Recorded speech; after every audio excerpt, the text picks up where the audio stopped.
Olá, quinto ano, como é que vocês estão? Espero que estejam bem, que estejam se cuidando.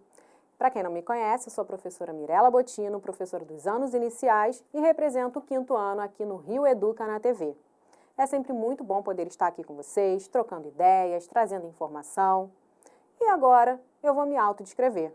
Eu sou uma mulher, tenho 30 e poucos anos, tenho a pele clara, cabelo loiro abaixo do ombro, tenho olhos verdes, estou vestindo uma calça jeans e um casaco verde-limão, gravando aqui do estúdio da Multirio.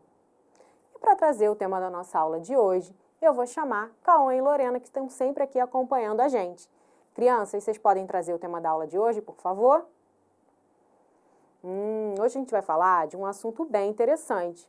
Nós vamos viajar um pouquinho e vamos conhecer as origens carioca. Mas, para começarmos, eu queria falar uma frase de Paulo Freire. Era uma frase que ele dizia assim: a leitura do mundo precede a leitura da palavra. Mas, professora, o que você quer dizer com isso? O que ele queria dizer com isso? O que isso tem a ver com a nossa aula de hoje? Vamos lá, quinto ano. Boa observação, mas vamos aí por partes. Quando Paulo Freire diz isso, que a gente deve ler o mundo antes da gente ler a palavra, ele está querendo dizer para a gente ir além, que a gente não deve ficar preso àquele conteúdo que a gente está aprendendo só ali na sala de aula. É preciso que a gente busque o conhecimento, que a gente coloque as experiências na nossa vida, do nosso cotidiano, ali dentro de sala de aula. Isso funciona também para os professores, que a gente coloque essa prática de ensinar com outro olhar. Para quê? Para que o aprendizado ele possa ter sentido, significado, e assim o aprendizado vai se tornar mais prazeroso. Até aí tudo bem? Mas o que isso tem a ver com o tema da nossa aula de hoje, professora? Já que a gente vai falar das origens carioca. Bom, o que tem a ver é o seguinte: para a gente conhecer a nossa origem, a gente precisa ir além, porque boa parte da história, da história do povoamento na nossa região, do nosso estado e também do nosso país, ficou por muito tempo escondida. Então a gente precisou ir além, pesquisar muito, ouvir bastante, para a gente conhecer essa história e assim fazer sentido a nossa origem, certo? Bom, agora sim a gente vai falar do nosso tema. Na verdade, é até um assunto que eu já falei aqui em outras aulas, um pouquinho sobre a história de como o nosso país e principalmente o nosso estado e nossa cidade foram colonizados. Mas vamos voltar lá para trás um pouquinho?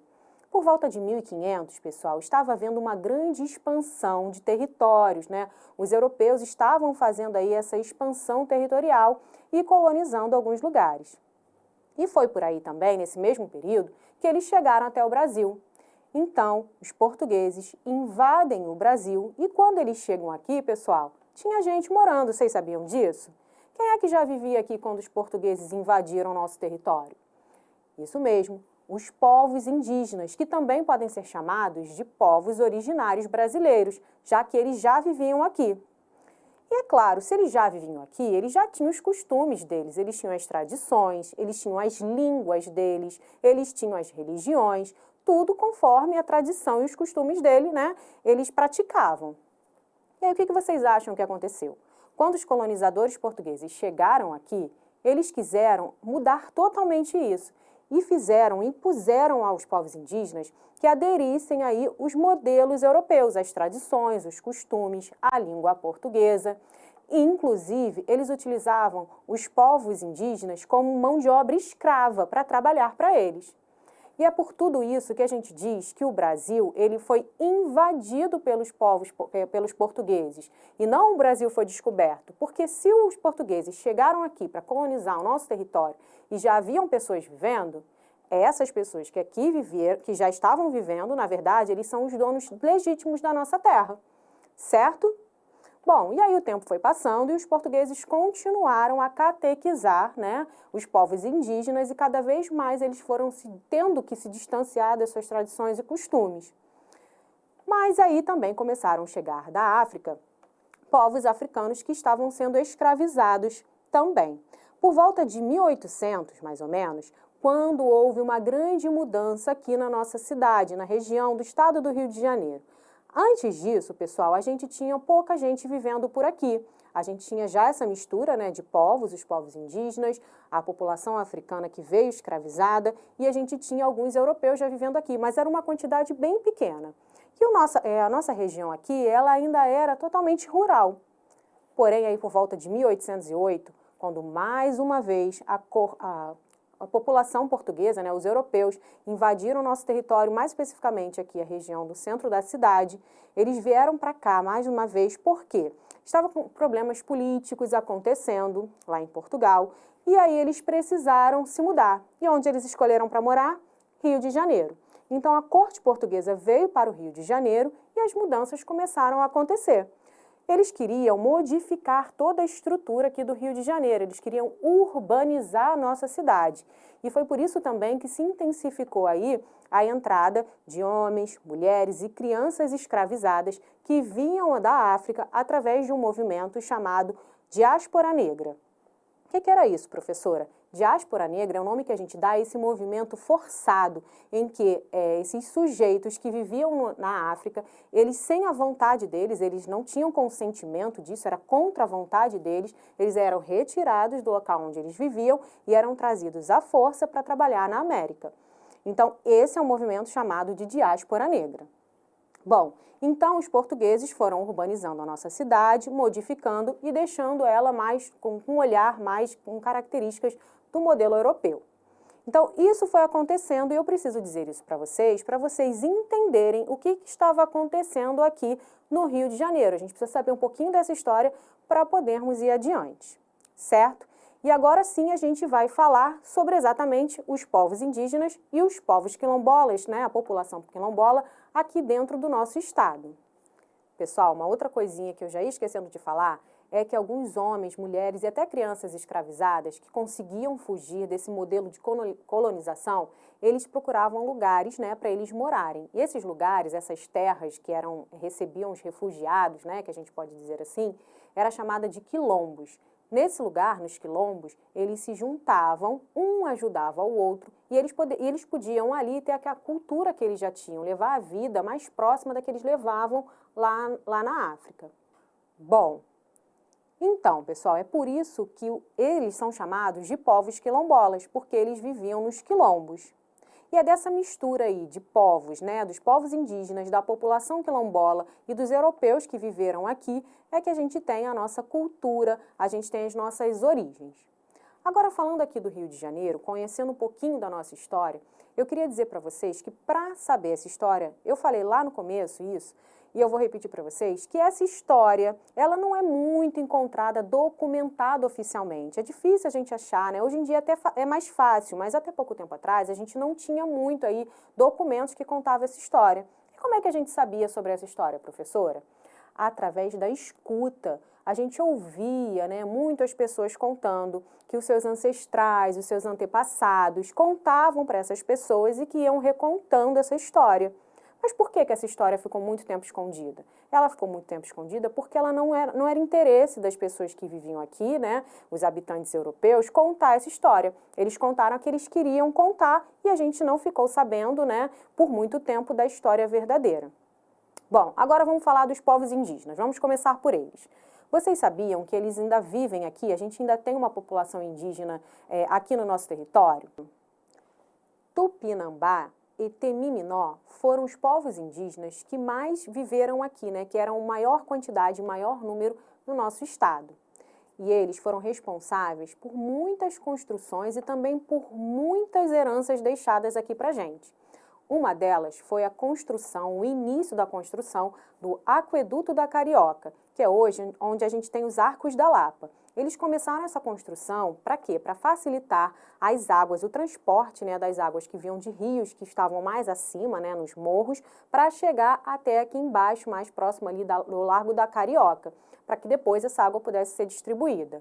Eles também abriram caminho para outros estados, como, por exemplo, Minas Gerais. Como assim, professor? Eles entraram na mata mesmo e abriram esse caminho para que a gente pudesse chegar aí até outros estados. Além disso, claro, eles deixaram muito para a gente dos seus costumes, né? Principalmente na parte da alimentação. São várias as coisas que a gente come que são de pertencimento aí dos povos indígenas, como, por exemplo, a mandioca, o milho, a canjica, o fubá, entre muitos outros. também deixaram para a gente uma coisa que é muito interessante, também já muito usada hoje em dia, que são as plantas medicinais. Hoje a gente já sabe que as plantas têm funções aí, além só de estar ali, né, além de só estar ali para a gente embelezando, né, e também produzindo aí o oxigênio, liberando para a gente, mas também como fonte ali de um medicamento. E tudo isso a gente aprendeu com eles. Ah, e sabe uma coisa curiosa também? Eu não sei se vocês sabem. A palavra carioca também é de pertencimento dos povos indígenas, vem da língua tupi e é a junção de duas palavras, perdão. Caraiuá, que quer dizer homem branco, e oca, que quer dizer casa. Então, carioca, na verdade, quer dizer casa do homem branco. Você sabia disso? Pois é, a gente vai aprendendo. E não é só essa palavra não, tem várias outras palavras que a gente vê aí no nosso dia a dia que são de pertencimento também dos povos indígenas. Muitos bairros da nossa região, aqui do Rio de Janeiro, têm nomes oriundos aí das línguas dos povos indígenas. Você sabia que Maracanã, o bairro Maracanã, também é de uma origem de uma língua, da língua tupi-guarani? Pois é. Maracanã, o bairro, ele tem esse nome, por quê? Porque ali tem uma ave chamada Maraquanã-guaçu. E essa ave, ela emite, né, um som muito parecido com um chocalho, um barulho de chocalho. Pois é, e aí, chocalho, barulho de chocalho, na língua tupi-guarani, significa Maracanã. E é por isso que esse lugar, esse bairro, ele foi chamado de Maracanã. Aliás, é lá nesse bairro que a gente tem um dos maiores estádios do mundo, né? Que é o estádio Jornalista Mário Filho, que também é conhecido como Maracanã ou Maraca. Vamos ver aí na imagem o Maracanã, pessoal? Temos aí no slide um mapa onde está localizado o Maracanã, que agora a gente já sabe que é semelhante a um chocalho. Do lado, pessoal, eu coloquei aí uma imagem do antigo Museu do Índio, eu vou falar um pouquinho deles para vocês. Bom, uma coisa importante, olhando aí o mapa e olhando o Museu do Índio, pessoal, que hoje em dia a gente tem ainda 7.000 povos indígenas vivendo aqui no Rio de Janeiro. E o Rio de Janeiro, então, é considerado um lugar com a quarta maior população de povos indígenas dentro das cidades brasileiras. E por que eu coloquei o antigo Museu do Índio aí, pessoal? Porque hoje é um dos lugares que são ocupados, onde vivem uma parte aí dessas etnias de povos indígenas. Eles ocuparam esse espaço e eles vivem aí. E eu queria que vocês pesquisassem um pouquinho sobre esse antigo Museu do Índio, que tem muita história aí para falar dele, tá? Eu queria que vocês continuassem como desafio uma pesquisa sobre o antigo Museu do Índio. Agora volta aqui para mim, pessoal. Não é só o Maracanã que tem esse nome, né, vindo aí de pertencimento dos povos indígenas, não. Vocês sabiam que tem um outro bairro, tem vários, mas eu vou falar de mais um aqui, que tem também um nome que vem lá pertencente aos povos indígenas? Ipanema. Agora, sabe o que é o mais curioso? A gente conhece Ipanema como um dos lugares mais belos do Rio de Janeiro, ele é mundialmente conhecido. E você sabe o que significa Ipanema? Vamos ver aí no slide. Ipanema, vocês estão vendo o mapa aí onde fica, olha, ele é beirado, né, pelo mar. E sabe o que significa? Água imprópria, lagoa fedorenta, exatamente. Na língua tupinambá, Ipanema significa água imprópria ou lagoa fedorenta. Então, esse lugar tão bonito leva esse nome. Bom, temos outros bairros aí também que têm o nome proveniente, né, dos povos indígenas. Eu vou falar de um nome que eu queria que vocês pesquisassem depois. Pode vir para mim. A gente vai falar sobre o bairro Jacarepaguá. Você conhece? Sabe onde é que fica? Ele fica na zona oeste do Rio de Janeiro. A gente saiu lá da zona sul e agora a gente está lá na zona oeste. E lá na zona oeste, onde fica Jacarepaguá, que também tem um nome originário pertencente aos povos indígenas, no caso desse, assim como Maracanã, vem do Tupi, e ele tem, na verdade, a junção de 3 palavras. Agora sim a gente vai falar de junção de 3 palavras. Iacaré, que significa jacaré, Upá, que significa lagoa, Iguá, que significa baixa. Então seria a Lagoa Baixa dos Jacarés, ou Baixa Lagoa de Jacarés. Essa região, pessoal, até hoje é uma região com muita mata, muito verde. Então, vocês imaginem como é que não era lá na época da colonização. O que vocês acham? Tinha muito mais verde, muito mais mato, certo? E o que acontecia? Nesse processo de colonização, quando esses sujeitos que eram escravizados, né, homens, mulheres e até crianças, como a gente já conversou, eles tinham a oportunidade de fugir desse modelo de colonização, de escravidão, eles fugiam para onde? Para lugares como esses, para construir os quilombos. Então, lá em Jacarepaguá, pessoal, existem até hoje quilombos. Existiu durante muito tempo e ainda existe populações quilombolas vivendo nesse local. E como a gente já falou, é nesse local aí que eles têm de refúgio que eles podem viver como em família, né? Como eles tinham os hábitos lá na África, por exemplo. Porque ali eles não tinham, na verdade, né, aquele olhar, aquela opressão do colonizador. Eles fugiam, se instalavam nesses locais, faziam os quilombos e podiam ter ali a vida deles um pouco mais próxima da realidade de uma família de que eles teriam lá na África.